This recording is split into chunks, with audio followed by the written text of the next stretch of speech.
बिस्मिल्लाहिर्रहमानिर्रहीम। गुज़िश्ता से पेवस्ता part 12। Salauddin Ayyubi ने इस तीर पर ज़रा सी भी परेशानी का इज़हार न किया जो किसी ने उसे कत्ल करने के लिए चलाया था।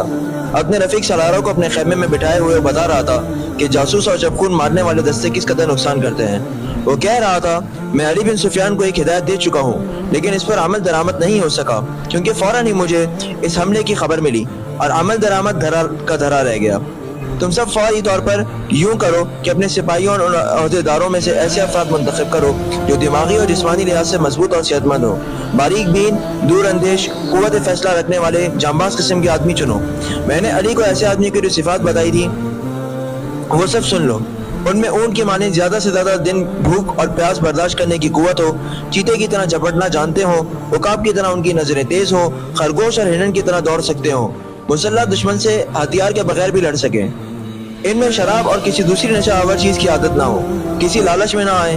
औरत कितनी ही हसीन मिल जाए और जरो जवाहरात के अंबार उनके कदमों में लगा दिए जाएं, वो नजर अपने फर्ज पर रखें।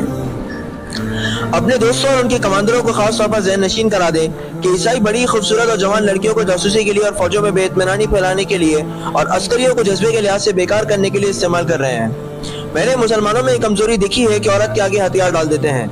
मैं मुसलमान औरत को इन मकासद के लिए दुश्मन के इलाके में कभी नहीं भेजूंगा। हम इस्मतों के मुहाफिज हैं, इस्मत को हथियार नहीं बनाएंगे।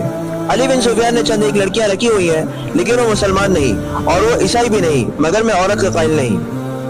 मुहाफिज दस्ते का कमांडर खेमे में आया और इत्तला दी कि मुहाफिज कुछ लड़कियों और आदमियों को साथ लाए हैं। सुल्तान अय्यूबी बाहर निकला, उसके तीनों सालार भी साथ थे। बाहर 5 आदमी खड़े थे जिनके लंबे चुगे, दस्तारें और डेढ़ डोल बता रही थी कि ताजिर हैं और सफर में हैं। उनके साथ 7 लड़कियां थी, सातों जवान थी और एक से एक बढ़कर खूबसूरत। इन मुहाफिजों में से एक ने जो सुल्तान पर तीर चलाने वाले की तलाश में गए थे बताया कि उन्होंने तमाम इलाका छान मारा, उन्हें कोई आदमी नजर नहीं आया। दूर पीछे गए तो ये लोग 3 ऊंटों के साथ डेरा डाले हुए थे। क्या इनकी तलाशी ली है?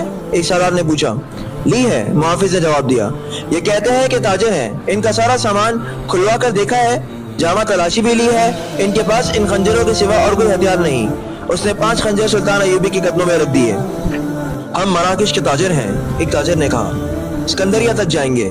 2 रोज गुजरे, हमारा क़याम यहाँ से 10 कोस पीछे था। परसों शाम ये लड़कियां हमारे पास आई, उनके कपड़े भीगे हुए थे। उन्होंने बताया कि सिसिली की रहने वाली हैं।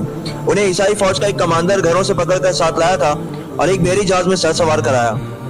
उनके माँ बाप गरीब हैं। ये कहती हैं कि बेशुमार जहाज और कश्तियां चल पड़ी। लड़कियों वाले जहाज में चंद और कमांडर किस्म के आदमी थे, उनकी फौज भी थी। वो सब इन लड़कियों के साथ शराब पीकर ऐश व इशरत करते रहे। इस साहिल के करीब आए तो जहाजों पर आग के गोले गिरने लगे। तमाम लोग जहाजों से समंदर में कूदने लगे।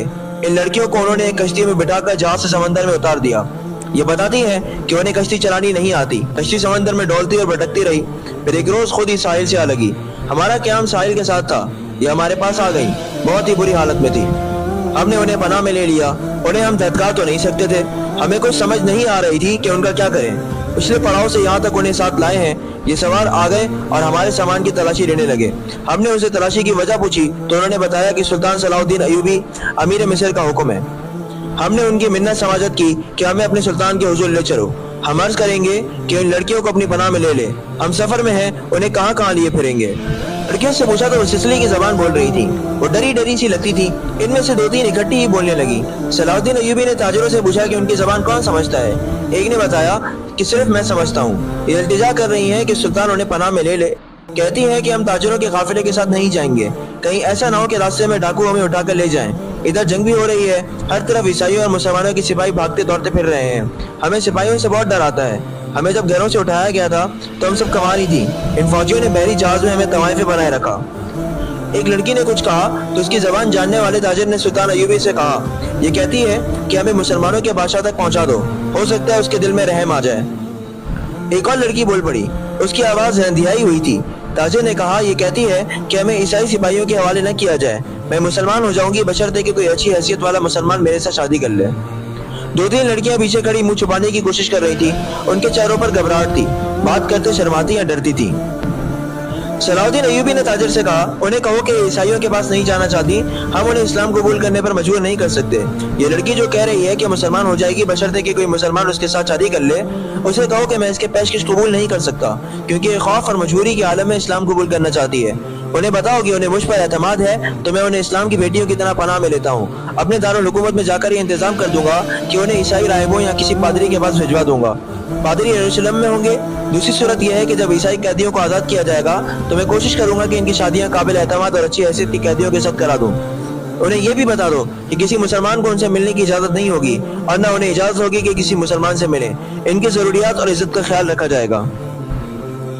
تاجر نے لڑکیوں کو ان کی زبان میں سلطان ایوبی کی ساری باتیں بتائیں تو ان کے چہروں پر رونق آ گئی، وہ ان شرائط پر رضامند ہو گئی۔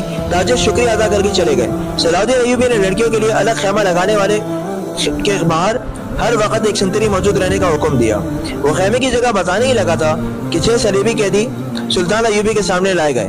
وہ بہت ہی بری حالت میں تھے، ان کے کپڑے بھیگے ہوئے تھے، کپڑوں پر خون بھی تھا، ریت بھی، ان کے چہرے لاشوں کی مانند تھے۔ ان کے متعلق بتایا گیا کہ 1.5-2 میل دور ساحل پر بے سود پڑے تھے، وہ ٹوٹی ہوئی کشتی پر تیر رہے تھے۔ ایک دن کشتی پانی بھر جانے سے ڈوب گئی، یہ سب تیر کر ساحل تک پہنچے۔ کشتی میں 22 آدمی سوار ہوئے تھے، صرف یہ 6 زندہ بچے، ان سے چلا نہیں جاتا تھا۔ یہ صلیبی لشکر کے سپاہی تھے، یہ سب دھڑام سے بیٹھ گئے۔ ان میں سے ایک چہرے میں مہرے سے لگتا تھا کہ معمولی سپاہی نہیں ہے، وہ کرا رہا تھا۔ اس کے کپڑوں پر خون کا ایک دھبا بھی نہ تھا، مگر زخمیوں سے زیادہ تکلیف معلوم ہوتا تھا۔ اس نے ساتوں لڑکیوں کو غور سے دیکھا اور پھر کرانے لگا۔ یہ صلاح الدین ایوبی کا حکم تھا کہ ہر ایک قیدی اسے دکھایا جائے۔ چونکہ قیدی ابھی تک سمندر سے بچ کر نکل رہے تھے، اس لیے ہر ایک قیدی سلطان ایوبی کے سامنے لایا جا رہا تھا۔ اس نے ان قیدیوں کو بھی دیکھا، کسی سے کوئی بات تو نہ کی، البتہ اس قیدی کو جو سب سے زیادہ کرا رہا تھا اور جس کی جسم پر کوئی زخم نہ تھا، سلطان نے غور سے دیکھا اور آہستہ سے اپنے سالاروں سے کہا، علی بن سفیان ابھی تک نہیں آیا؟ ان تمام قیدیوں سے جو اب تک ہمارے پاس آ چکے ہیں بہت کچھ پوچھنا ہے، ان سے معلومات لینی ہے۔ اس نے اس قیدی کی طرف دیکھ کر کہا، یہ آدمی کماندر معلوم ہوتا ہے، اسے نظر میں رکھنا، اور جب علی بن سفیان آئے تو اسے کہنا کہ اسے تفصیلی پوچھ گچھ کرے۔ معلوم ہوتا ہے کہ اسے اندر کی چوٹیں آئی ہیں، شاید پسلیاں ٹوٹی ہوئی ہیں۔ انہیں فوراً زخمی قیدیوں کے خیموں میں پہنچا دو، انہیں کھلاؤ پلاؤ اور ان کی مرہم پٹی کرو۔ قیدیوں کو اس طرف لے جایا گیا جس طرف زخمی قیدیوں کے خیمے تھے۔ لڑکیاں انہیں جاتا دیکھتی رہیں، پھر لڑکیوں کو بھی لے گئے۔